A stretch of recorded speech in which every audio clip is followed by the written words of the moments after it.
దీన్ని ఏ విధంగా చూడొచ్చు? చాలా మంది అభ్యర్థులు కూడా పరామర్శించడానికి వచ్చింది. వీళ్ళంతా పోలీసులు మోతిలాల్ యొక్క దీక్ష వాళ్ళ 7వ రోజు జరిగింది. ఒక నిరుద్యోగుల తరపున, ఒక 30 లక్షల మంది నిరుద్యోగుల తరపున ఒక వ్యక్తి ఇవాళ మనందరి కోసం చావు బతుకుల మధ్య 7 రోజులుగా నిరాదీక్ష చేస్తున్నాడు. కానీ ప్రభుత్వానికి కొంత కూడా చలనం అనేది కనబడతలేదు. ఇవాళ డిఎస్సి అభ్యర్థులు మంచిర్యాలకి వెళ్ళి, సిద్దిపేటకి వెళ్ళి, నిజామాబాద్కి వెళ్ళి, వికారాబాద్కి వెళ్ళి, సూర్యాపేట, మహబూబాద్, ప్రతి జిల్లాకి వెళ్ళి ఇవాళ మోతిలాల్కి మద్దతుగా అక్కడ జిల్లాల గ్రంథాలయాలలో ర్యాలీలు నిర్వహిస్తూనే, ధర్నాలు చేస్తూనే ఇక్కడి వరకు అంత దూరంకి వెళ్ళి బస్సులలో వచ్చి మోతిలాల్కు మద్దతు తెలుపుతూ ఉన్నారు. రోజు రోజు అతని యొక్క ఆరోగ్యం క్షీణిస్తూ ఉంది. పోలీసులు కూడా ఆయనని బలవంతంగా దీక్ష విరమించాలనే ప్రయత్నాలు కూడా జరుగుతున్నట్టుగా మాకు సమాచారం అంతా ఉంది. కానీ మేము కూడా చెప్తా ఉన్నాం, ఎందుకంటే కొట్లాడడానికి చాలా టైం ఉంది. ఇంకో 30 ఏళ్ళు కొట్లాడవచ్చు. ఇవాళనే మొదలు కాదు, ఇవాళనే అంతం కాదు. కొట్లాడుదాం, దీక్ష విరమించమని చెప్పేసి మేము 4 రోజులు కూడా రోజు గంట సేపు వచ్చి కూడా బతిమలా కూడా పోతున్నాం. కానీ ఈ యొక్క 30 లక్షల మంది నిరుద్యోగులకు న్యాయం చేసే వరకు నా దీక్ష విరమించను, ఇట్లాగే కొట్లాడుతా, నా ప్రాణం ఉన్నంత వరకు నేను దీక్ష చేస్తా అని చెప్పేసి ఆయన బలంగా, ఎంత బలంగా చెప్తున్నా అంటే నేను ఆశ్చర్యపోతా ఉన్నా. నేను కూడా గతంలో 5 రోజులు దీక్ష చేశాను, కానీ మనోడి యొక్క మానసిక స్థైర్యం ముందు నాకు తక్కువ అనిపిస్తూ ఉంది. ఇవాళ చాలా సీరియస్గా ఉంది, మాట్లాడడం కూడా కష్టంగా ఉంది, బాత్రూమ్ పోవడం కూడా చాలా కష్టంగా పోయి రావడం జరుగుతూ ఉంది. కాబట్టి ప్రభుత్వం ఎమ్మటే స్పందించి డిఎస్సి వాళ్లకు మెగా డిఎస్సి ప్రకటించి, మొన్ననే గందరగోళాల మధ్య టెట్టు పెట్టారు, పోస్టులు పెంచారు. కాబట్టి వాళ్ళకు ఒక 60 రోజుల పాటు టైం కేటాయించాలా. గ్రూప్ 2, 3 పోస్టులు కంపల్సరీగా 783 నుంచి 2000 పెంచాలా. గ్రూప్ 3 పోస్టులు 3000 పెంచాలా. గురుకుల వాళ్ళు రోడ్డు మీద తిరుగుతున్న వాళ్ళందరికీ న్యాయం చేయాలా. గ్రూప్ 1లో 3వ ఎగ్జామ్ రాసాం, గందరగోళ పరిస్థితి ఎగ్జామ్ రాసినాం, 1:100 ఇవ్వాలి. జీవో నెంబర్ 46 పరిష్కరించాలని ఒక ప్రధానమైన డిమాండ్లతో అతని దీక్ష ఇవాళ 7వ రోజు కొనసాగుతుంది. చూడండి, ఒకసారి వ్యూ మొత్తం ఒకసారి చూపెట్టండి. ఎందుకంటే ఇక్కడి నుంచి కాదు, వచ్చింది జిల్లాలకు వెళ్ళి తరలి వస్తూ ఉన్నారు. ఆయనకు మద్దతుగా మేము రేపు రాష్ట్ర వ్యాప్తంగా ఆందోళన లాంటి పిలుపునివ్వడానికి సిద్ధమవుతా ఉన్నాం. దీక్ష ఆర్ఎస్ ప్రవీణ్ సార్ కూడా ఉద్యమంలోకి ఎంటర్ అవుతా ఉన్నాడు. రాష్ట్ర వ్యాప్తంగా దీక్షలు అనేవి కొనసాగడానికి, ముట్టడి చేయడానికి మేము సంసిద్ధులు అవుతా ఉన్నాం. కానీ ప్రభుత్వం ఎమ్మటే స్పందించి, ఇది మహా ఉద్యమంగా మారకముందే, హైదరాబాద్ ముట్టడి జరగకముందే ప్రభుత్వం మంత్రివర్గ సమావేశం ఏర్పాటు చేసి ఈ నిరుద్యోగుల సమస్యలు ఏవైతే ఉన్నాయో వాటి మీద తక్షణమే నిర్ణయం తీసుకోవాలని చెప్తా ఉన్నాం. అలాగే పీపుల్స్ ప్రొటెక్షన్ పార్టీ సార్ కూడా ఇక్కడికి సదానంద రెడ్డి గారు కూడా మద్దతు తెలపడానికి మన దగ్గరకు వచ్చారు. రోజు మద్దతు తెలుపుతా ఉంది. ప్రతిపక్ష పార్టీల వాళ్ళు వస్తారు, బీజేపీ వాళ్ళు వచ్చారు, టీఆర్ఎస్ వాళ్ళు వచ్చారు. కాబట్టి ఇంత మొండిగా మేము ఇంత దౌర్భాగ్యమైన ప్రభుత్వాన్ని ఎన్నుకున్నామని ఎన్నడూ ఫీల్ కాల. ప్రభుత్వం మారితే మా జీవితాలు బాగుపడతాయేమో, పోస్టులు పెరుగుతాయేమో, న్యాయం జరుగుతుందేమో, ప్రజాస్వామ్య పరిరక్షణ జరుగుతుందేమో అనుకున్నా. కానీ దానికి విరుద్ధంగా ఈడ ఒక 40-50 మంది పోలీసులను పెట్టి లోపడి పోవడానికి కూడా ఇబ్బందులు పెట్టే ఒక ప్రయత్నం కూడా జరుగుతున్న సందర్భం. కాబట్టి ప్రభుత్వం తక్షణమే నిరుద్యోగులకు న్యాయం చేయాలి. లేకపోతే మహా ఉద్యమంగా మారితే మీ ప్రభుత్వాలు కూలిపోతాయి. గత ప్రభుత్వాన్ని కూలగొట్టి నిరుద్యోగులే. గత ముట్టడి జరగకముందే, మహా ఉద్యమం జరగకముందే ఉన్న సమస్యలన్నీ పరిష్కరించాలని, తక్షణమే పోస్టులు పెంచాలా, టైం ఇవ్వాలి, ఎగ్జామ్ టైం ఇవ్వాలని డిమాండ్ చేస్తూ ఉన్నాం. కానీ విద్యార్థి మిత్రులు కూడా మాట్లాడే ప్రయత్నం చేస్తారు. సార్, అంటే రేపు బంధుకు పిలుపునిస్తా ఉన్నట్టు సందర్భంలో ప్రతిపక్ష నేతలను కూడా, వాళ్ళకి సంబంధించినటువంటి నాయకులకు కూడా వాళ్ళకు మీరు కోరుతా ఉన్నారు, వాళ్ళ మద్దతు అందరి పార్టీలో మద్దతు తీసుకుంటాం. ఇప్పుడు రేపు నిర్వహించేటటువంటి ఈ 2 రోజులు 3 రోజులలో మహా ఉద్యమం, మహా పిలుపునివ్వడం జరుగుతుంది. దాంట్లో భాగంగా అన్ని పార్టీలు, బీజేపీ వాళ్ళని, టీఆర్ఎస్ వాళ్ళని, బీజేవైఎం, ఏబీవీపీ, ఎస్ఎఫ్ఐ, డివైఎఫ్ఐ, అలాగే బీఎస్పీ, అంబేద్కర్ యువజన సంఘం, డిఎస్సి అభ్యర్థులు, గురుకులాలు, జీవో నెంబర్ 46 ఒక మహా ఉద్యమం జరగబోతుంది. హైదరాబాద్ గతంలో తెలంగాణ పబ్లిక్ సర్వీస్ని ఏ విధంగా అయితే ముట్టడిచ్చామో దానికి 10 రెట్ల మందితో, ఎందుకంటే ఇవాళ ఆవేశంగా ఉంది. ఇవాళ ప్రతి లైబ్రరీలలో ర్యాలీలు నిర్వహిస్తుంది, ప్రతి లైబ్రరీలో ధర్నా జరుగుతుంది. నిన్న నల్గొండ జరిగింది, వరంగల్ జరిగింది, ఖమ్మం జరిగింది, మహబూబ్నగర్ జరిగింది. 33 జిల్లాలు స్పందిస్తున్నాయి. అవసరమైతే రాష్ట్ర వ్యాప్తంగా లక్షల మందితో నిరాహార దీక్షలు కూడా మొదలు పెడతాం. దీనికి ప్రభుత్వం దిగి రావాల్సిందే, న్యాయం చేయాల్సిందే. ఇట్లానే మొండిగా ఉంటే మీ ఫలితాలు మీకు ఉంది. ఒక్క నిమిషం నేను ప్రొటెక్షన్ పార్టీ తరఫున మోతీలాల్ గారుకి పూర్తి మద్దతు తెలియజేస్తున్నాను. ఈయన చేస్తున్న దీక్ష నిజంగా న్యాయబద్ధమైనది. నిరుద్యోగ యువకులకు డిఎస్సి ఎగ్జామ్ను ఇంకా 2 months ఎక్స్టెండ్ చేయనికే ఈయన ఏ దీక్ష అయితే చేస్తున్నాడో దానికి పూర్తి సహాయ సహకారాలు అందించేందుకు పీపుల్ ప్రొటెక్షన్ పార్టీ విద్యార్థుల తరఫున, నిరుద్యోగుల తరఫున, మిగతా అన్ని రాజకీయ పార్టీలను ఏకం చేసేందుకు మా వంతు సహాయం చేస్తామని ఈ సందర్భంగా తెలియజేస్తున్నాను.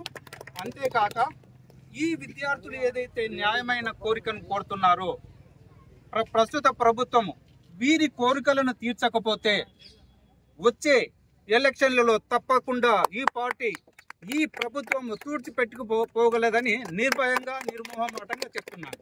కావున దయచేసి నిరుద్యోగుల శాపనార్థాలు తగలక ముందే, డిఎస్సి స్టూడెంట్స్ యొక్క శాపనార్థాలు తగలక ముందే ప్రభుత్వం దిగి వచ్చి వీళ్లకు న్యాయం చేస్తుందని దృఢ విశ్వాసంతో నేను వీరికి మద్దతుగా నిలుస్తానని ధైర్యంగా చెప్తున్నాను. డిఎస్సి అభ్యర్థులు కూడా చాలా మంది ఇక్కడ రావడం జరుగుతూ ఉన్నది. గురుకుల పోస్టులు ఈ సంబంధించినటువంటి ఈ వ్యవహారాల్లో దీన్ని ఎట్లా చూస్తారు? ఇక్కడ ఆల్మోస్ట్ గా పోలీసులు కూడా ఇక్కడ నుంచి లిఫ్ట్ చేసేటువంటి ప్రయత్నం చేస్తున్నట్టు తెలుస్తాం. ఒకటి ఏంటంటే కాంగ్రెస్ లో 70,000 ముసలాయన అడిగితే మాత్రం ఈ మంత్రులు, ఈ ఎమ్మెల్యేలు అందరు పోయి పరామర్శిస్తారు. ఇక్కడ 30,000 యువకుడు ఇక్కడ కూర్చొని ఈ 30 లక్షల మంది నిరుద్యోగుల తరఫున దీక్ష చేసి ఆయన ఇంటికి ఏమన్నా లేకపోతే 1 లక్ష రూపాయలు లేకపోతే 1 కోటి రూపాయలు ఏమన్నట్లు ఆయన సొంతంగా మోతీలాల్ నాయక్ గారు, లేకపోతే ఆయన ఇల్లు కట్టుకున్న దానికి డబ్బులు అడగట్లేదు, లేకపోతే ఇంకో డిమాండ్ చేయట్లేదు. ఆ రోజు కాంగ్రెస్ పార్టీ ఇచ్చినటువంటి హామీలను పరిష్కారం చేయమంటున్నారు. విద్యార్థులతో ఫస్ట్ మాట్లాడమంటున్నారు. కనీసం ప్రజాపాలన పదే చెప్పుకునే ప్రగతి భవన్లో తలుపులు తెచ్చుంటాయని చెప్పుకునేటువంటి మీరు ఈ దగ్గరకు వచ్చినటువంటి ఒక్క డిఎస్సీ ఆస్పిరెంట్స్ కావచ్చు, ఇక్కడ ఉన్నటువంటి గ్రూప్ 2, గ్రూప్ 3 ఆస్పిరెంట్స్ కావచ్చు, ఎవరినైనా ఒక్కసారి కలిసి మీ సమస్య ఏందని ఇప్పటి వరకు ఒక్కసారి కలిసిన ముఖ్యమంత్రి గారు ఒక్కరినైనా కలిసిండా? ఎవరిని కలవలేదు. పోగా ఆ పోస్టులు పెంచేది అది పెద్ద ఉద్యమం జరుగుతున్నప్పటికీ కూడా డిఎస్సీ అనేది చిన్న సమస్య. అది గవర్నమెంట్ కూర్చొని పరిష్కరిస్తే చిన్న సమస్య. అది ఆడపిల్లలు 3 months ఫీడింగ్ ఇచ్చే పిల్లలు, ఆడతల్లులు ఇక్కడికి వచ్చి కన్నీళ్లు పెట్టుకుంటుంటే ఎంతవరకు సమంజసం ఇది? రేవంత్ రెడ్డి గారికి ఎందుకు కన్ను తెరవట్లేదు? ఎందుకు పోస్ట్ పోన్ చేయవు?